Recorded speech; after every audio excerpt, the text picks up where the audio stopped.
बांग्लादेश के हालात बद से बदतर होते जा रहे हैं। प्रदर्शनकारियों का प्रदर्शन इतना उग्र हो चुका है कि आज यानी कि 5 अगस्त को वहां की प्रधानमंत्री शेख हसीना को तुरंत अपना आवास छोड़ना पड़ा और आवास छोड़कर तुरंत वहां से निकलना पड़ा। प्रदर्शन इतना ज्यादा भयंकर है कि वहां पर शेख हसीना के घर पर तुरंत प्रदर्शनकारियों ने कब्जा किया है, जिसके बाद कई रिपोर्ट्स ऐसी सामने आई कि शेख हसीना के घर में जाकर के प्रदर्शनकारियों ने उनके कपड़े लूट लिए, उनकी जो उन्होंने बकरी पाल रखी थी वो लूट ली, उनके किचन में जाकर के सारा सामान लूट लिया। प्रदर्शनकारी आराम से बैठ करके वहां पे खाना खा रहे हैं, उनके बेडरूम में जा रहे हैं। तमाम तरह की तस्वीरें इस समय सोशल मीडिया पर वायरल हो रही हैं। हालात जिस तरह के बांग्लादेश के निकल करके सामने आ रहे हैं, इन सब में अब इंडियन रेलवे की तरफ से भी एक खबर आई कि उन्होंने ट्रेनें भी कैंसिल कर दी। जो कोलकाता ढाका या कोलकाता मैत्री एक्सप्रेस है वो भी 6 अगस्त तक कैंसिल कर दी गई है। लगातार प्रदर्शन हो रहे हैं, लगातार जो है सोशल मीडिया पर कई तरह के सवाल जो है वो वायरल हो रहे हैं। लेकिन इन तमाम तरह के सवालों के बीच में जो एक सवाल सबसे अहम है वो ये कि आखिरकार बांग्लादेश में अचानक से ऐसा क्या हुआ कि प्रदर्शन ने इतना भयंकर रूप लिया, जिसके बाद प्रधानमंत्री की ना तो कुर्सी रही ना ही उनके पास अपना घर रहा। तमाम तरह के सवाल हैं और इन सभी सवालों के जवाब देने के लिए मेरे साथ मेरे सहयोगी अभिषेक मौजूद हैं। अभिषेक, सबसे पहला सवाल तो मैं आपसे ये करूंगी कि आखिरकार बांग्लादेश में ऐसा हुआ क्या है, क्योंकि ये कोई छोटा मुद्दा नहीं है कि प्रधानमंत्री को तुरंत 35 मिनट का अल्टीमेटम बताया जा रहा है कि उन्हें मिला था कि आप अपना आवास छोड़ दीजिए। क्या हुआ बांग्लादेश में ऐसा? नंदिनी, जो बांग्लादेश में हुआ है उसकी कहानी बांग्लादेश के गठन के वक्त ही शुरू हो गई थी। किसी को यह अंदाज़ा नहीं था कि साल 1971 में जब बांग्लादेश बनेगा और साल 1972 में जब उसके आंदोलनकारियों को, जिन्होंने बांग्लादेश को आज़ाद कराने की लड़ाई लड़ी, उन्हें 30% आरक्षण दे दिया जाएगा और उसका विरोध इतना हो जाएगा। साल 2018 में यह आरक्षण जब ख़त्म हुआ और ये किया शेख हसीना की सरकार ने। आप ये सोचिए, जो लोग ये कह रहे हैं कि शेख हसीना की सरकार की बड़ी गलती है, उनको ये समझना होगा कि कहानी जो है वो शेख हसीना की सरकार के एक फैसले से शुरू जरूर होती है, लेकिन सुप्रीम कोर्ट के फैसले पे आकर अटक जाती है। वहाँ हाई कोर्ट में मसला जाता है, सुप्रीम कोर्ट में ये रिजर्वेशन का केस जाता है। जो 30% का आरक्षण था उसको सिर्फ 3% कर दिया जाता है। मतलब ये कि आरक्षण कम कर दिया गया और इसी मांग को लेकर छात्र सड़कों पर उतर गए और मांग जायज भी थी। लेकिन विपक्षी पार्टी के नेताओं पर कई तरह के आरोप भी लगे। प्रदर्शन कोई ऐसे ही उग्र नहीं होता। जब 14, 15, 16 और 17 मई को वहां पे प्रदर्शन हुए तो जो हालात बने थे, मैं ठीक से डेट याद नहीं कर पा रहा हूं, शायद जून में 15, 16 और 17 जुलाई को प्रदर्शन हुए हैं। आज 5 अगस्त है। तो जो प्रदर्शन हुए हैं उसके बाद जो 300 लोगों की मौत हुई और कल जो बांग्लादेश के प्रधानमंत्री को देश क्यों छोड़ना पड़ा वाला सवाल है, 24 घंटे पहले शेख हसीना ये कहती हैं कि जितने भी आंदोलनकारी हैं वो आतंकवादी हैं, वो रजाकार हैं। रजाकार बांग्लादेश में उन लोगों को कहते हैं जिन्होंने पाकिस्तान का साथ दिया था उस वक्त। और उसके बाद जब आंदोलन भड़कता है तो इनको देश छोड़कर भागना पड़ता है। जी, और जिस तरह से देखिए खबरें लगातार अभिषेक सामने आ रही हैं, सबसे एक दूसरा सवाल मैं आपसे करूंगी कि अभी जो बताया गया कि शेख हसीना ने अपना आवास छोड़ा, जिसके बाद वो भारत के लिए रवाना हुई, लेकिन कुछ रिपोर्ट्स में ये बताया गया कि वो लंदन जा रही हैं। हालांकि अभी जो एक लेटेस्ट अपडेट है वो ये बताया गया कि शेख हसीना फिनलैंड के लिए रवाना हो सकती हैं। एक सवाल जो अभी इस समय हर कोई पूछ रहा है, सबकी नजरें इस समय अब भारत की तरफ हैं, प्रधानमंत्री नरेंद्र मोदी की तरफ हैं। तो क्या प्रधानमंत्री नरेंद्र मोदी कोई मदद करने वाले हैं शेख हसीना की, या शेख हसीना कहां पे जाकर के अब शरण लेंगी? देखिए, जो अपडेट है वो ये है कि शेख हसीना जब वहां से निकली तो वो कहीं और नहीं गई, वो हिंदुस्तान आती हैं। गाजियाबाद एयरपोर्ट पर उनका जो है एयरफोर्स का विमान उतरता है। खबरें ये हैं कि वहाँ फ्यूल भरवाती हैं और तब तक ये फ्यूल भरवाने वाली बात तो देखिए तब होती है जब आपको किसी दूसरे देश में जाना हो। तब तक विदेश मंत्री एस जयशंकर इधर मोदी को अपडेट दे रहे होते हैं कि बांग्लादेश के हालात क्या हैं, शरण देना चाहिए, या फिर श्रीलंका वाली जो तस्वीर थी, श्रीलंका के राष्ट्रपति ने जब भारत से शरण मांगी थी, वहाँ जब इस तरीके के हालात हुए थे तो इनकार करना है क्या श्रीलंका के राष्ट्रपति की जैसे मदद नहीं की थी भारत ने, उस वक्त शरण नहीं दिया था, क्या वैसा ही करना है? ये फैसला भारत सरकार को करना है। फिलहाल बांग्लादेश बॉर्डर पर बीएसएफ ने अलर्ट बढ़ा दिया है, क्योंकि वहाँ से लोग भी तो आ सकते हैं। और कहानी तो ये भी है कि ममता बनर्जी जो खुलकर सपोर्ट कर रही थी कुछ दिन पहले तक, अब क्या करेंगी, बड़ी बात ये। अच्छा, ये मैं जिस तरह से जो मुझे याद आ रहा है कि हालांकि ये कोई पहली बार नहीं है जब शेख हसीना के लिए इस तरह का जो है माहौल क्रिएट हुआ। मेरे ख्याल से ये तीसरी बार है कि जब शेख हसीना की जान को खतरा बताया गया, जिसमें जितनी जल्दी में उन्होंने 35 मिनट के अंदर उन्होंने अपना आवाज छोड़ा। जब शेख हसीना की उम्र फिलहाल 75 साल के आसपास है, और आप जो सवाल कर रही हैं कि ये तीसरी बार हुआ है, ये वाकई तीसरी बार उनकी जान को खतरा जैसा है। अगर वो वहाँ रुकती, जैसे आप बता रही हैं कि 35 मिनट 45 मिनट में अगर वहाँ खाली नहीं करती तो प्रदर्शनकारी कुछ भी कर सकते थे, और ये जायज़ बात थी। लेकिन उससे पहले शेख हसीना के साथ जो इनके पिता थे शेख मुजीबुर रहमान, जिन्होंने बांग्लादेश को बनाया, उनकी हत्या, शेख हसीना की माँ की हत्या, इनके 3 भाई थे, वो लोग भी नहीं बचे। तो इन लोगों के साथ जो हुआ, उसके बाद शेख हसीना को भागकर भारत में रहना पड़ा था। वो यूरोप भी गई थी, उनको जर्मनी में शरण लेना पड़ा था। तब इंदिरा गांधी की भारत में सरकार थी, 6 साल तक वो हिंदुस्तान रही थी।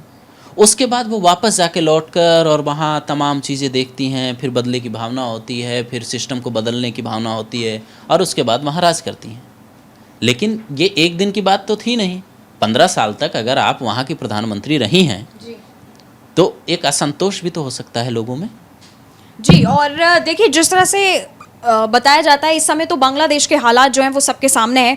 अच्छा, इस समय जिस तरह का प्रदर्शन वहाँ पे, जिससे उग्र का एक रूप उसने लिया, एक भयंकर रूप लिया है, इन सब में ये बताया जा रहा है कि इन सब में पाकिस्तान का भी कोई हाथ है, क्योंकि पाकिस्तान बांग्लादेश के जो रिलेशन है वो इतने अच्छे नहीं हैं, मिले जुले हैं। लेकिन ऐसा बताया जा रहा है कि क्या ये जो प्रदर्शन को इतना भड़काया गया, इस भड़काने के पीछे एक पाकिस्तान का हाथ हो सकता है? आपका क्या कहना है?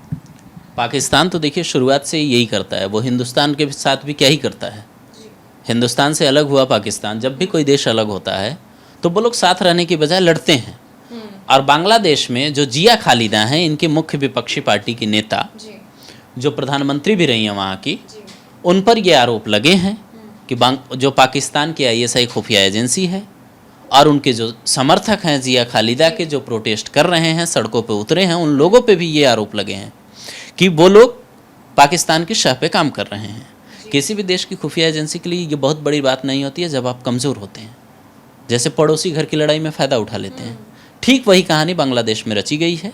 ये इनपुट कई लोगों के पास हैं।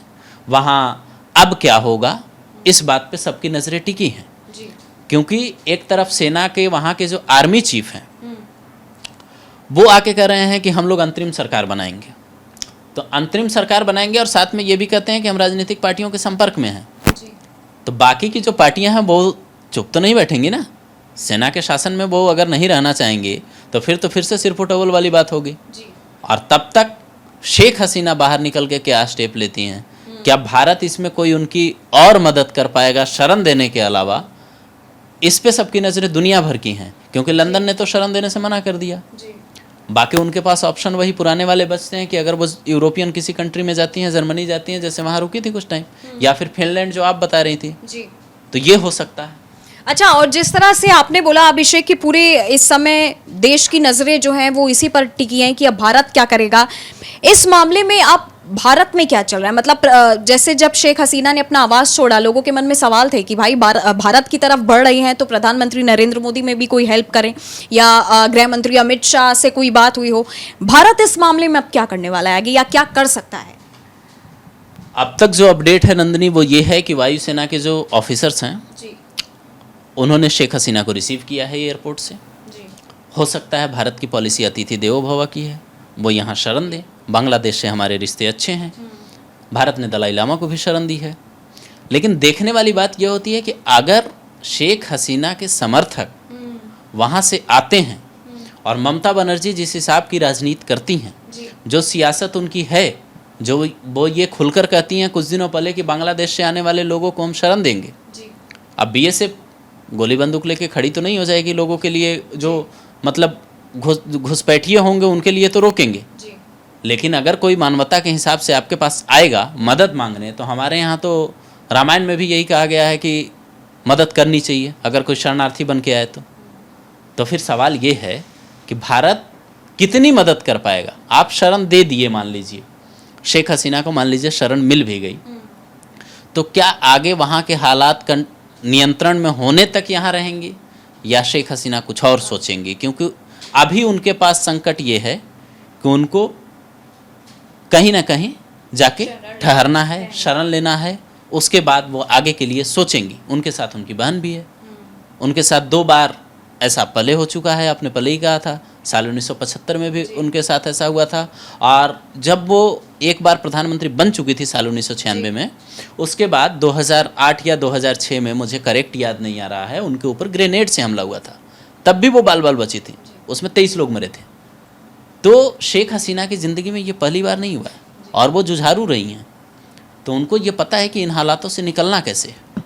अच्छा, इन तमाम सवालों के बीच जो भी प्रदर्शन इस समय हो रहा है बांग्लादेश में, एक सबसे अजीब बात यह है अभिषेक कि बांग्लादेश में इस समय गांधी ट्रेंड होने लगा है। सोशल मीडिया से लेकर के हर जगह गांधी ट्रेंड हो रहा है। इसके पीछे का क्या रहस्य? हाँ, ये तो मतलब वही वाली बात है कि जैसे जब बांग्लादेश बना था उस समय भी वहाँ कई लोग अहिंसा के समर्थक थे, और आज जब इनको देश छोड़ना पड़ा शेख हसीना को, तो वहाँ एक आंदोलन चला, सविनय अवज्ञा आंदोलन। साल 1930 में गांधी जी ने चलाया था दांडी मार्च करते हुए। तब नमक वाले आंदोलन, नमक के लिए आंदोलन था, नमक बनाना था, वो आंदोलन था। लेकिन वहाँ पे गांधी जी का नाम इसलिए ट्रेंड हुआ कि लोगों ने कहा कि सविनय अवज्ञा आंदोलन करो, मतलब विनय के साथ सरकार की बातें मत मानो, इसका मतलब ये है।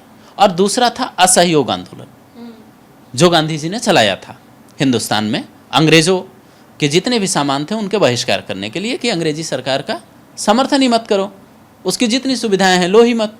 वहाँ भी यही हुआ, लोगों ने टेलीफोन बिल देना बंद कर दिया, लोगों ने कहा सरकार को कोई टैक्स नहीं देंगे, लोग कह रहे थे सरकारी जो भी चीज़ें हैं उसका बहिष्कार करेंगे, और हालात ऐसे हो गए कि ना चाहते हुए भी वहाँ गांधी ट्रेंड करने लगे। बिल्कुल। और देखिए जिस तरह से हालात इस समय बांग्लादेश में पैदा हुए, हालांकि प्रदर्शन एक भयंकर रूप लेने वाला है, मुझे लगता है ये बांग्लादेश को पहले ही दिख गया था, क्योंकि जिस तरह से प्रदर्शन लगातार हो रहे थे, रविवार शाम को गृह मंत्रालय से भी आदेश आ गया था कि फेसबुक हो, इंस्टाग्राम हो, व्हाट्सएप हो, ट्विटर हो, सब कुछ बंद कर दिया जाए। वहाँ पे इंटरनेट बंद करने का हुआ, कर्फ्यू लगाने की मांग हो गई, और धीरे धीरे देखते देखते प्रदर्शन इतना ज़्यादा उसने रूप लिया, उग्र रूप लिया, कि आखिरकार प्रधानमंत्री को पहले तो इस्तीफा देना पड़ा और उसके बाद अपना आवास छोड़ना पड़ा। हालांकि अब जो लेटेस्ट अपडेट की अगर मैं बात करूं तो इंडियन रेलवे ने भी 6 अगस्त तक जो है वहां की सारी जो है ट्रेनें रद्द कर दी हैं, ट्रेनें कोई नहीं चलेंगी। और साथ ही साथ दिल्ली में भी अभिषेक, जो एक बांग्लादेश का कमीशन ऑफिस है, वहां पे भी सिक्योरिटी टाइट कर दी गई है। सिक्योरिटी टाइट है जी, वहां पे भी सिक्योरिटी टाइट कर दी गई है। हालांकि सबसे बड़ा जो एक मुद्दा है, सबसे बड़ा जो सवाल ये खड़ा होता है कि अब इस मामले में भारत क्या करेगा, इस मामले में प्रधानमंत्री नरेंद्र मोदी की तरफ से क्या प्रतिक्रिया आती है, अगला स्टेप शेख हसीना क्या लेती हैं, कहां जाकर के ठहरती हैं, जो एक बात अभिषेक आपने भी कही। सवाल और है नंदिनी, हम लोग जिस बात पे अभी नहीं गए कि लंदन इनको शरण देने से मना क्यों कर रहा है। ब्रिटेन को तो दे देना चाहिए था, तो वो इसलिए क्योंकि ब्रिटेन में इन दिनों हालात बहुत बिगड़े हुए हैं। वहाँ रवांडा के जो लोग हैं जो वहाँ पे घुसे हैं, मतलब दंगे वाले हालात हैं, और इन हालातों में कोई भी मतलब देश नहीं चाहेगा कि हम किसी राष्ट्र के उसके अध्यक्ष को बुलाएं, भले ही ये इस्तीफा दे चुकी हों, और उसके बाद कोई नई कहानी दोहराई जाए, कोई नई मुश्किल हो, क्योंकि अभी जो ईरान में हुआ है वो कोई छोटा मसला नहीं है। और ब्रिटेन जिस संकट से जूझ रहा है अभी, वो सिर्फ यही चाहता है कि हमारे हालात सुधर जाएं। शायद इसीलिए यूके ने तुरंत इनकार कर दिया। जी, और देखिए जो एक अब सवाल कई हैं, लेकिन जवाब अब जो है मेरे ख्याल से मुझे लगता है अभिषेक कि अब सबकी नज़र भारत की तरफ है। भारत से उम्मीद की जा रही है कि भारत इस मामले में अब क्या करेगा, क्या फैसला लेता है। खैर, इस मामले में जो भी अपडेट होगी वो हम आप तक पहुंचाते रहेंगे। तब तक के लिए हमें जाने की इजाज़त दीजिए। नमस्कार।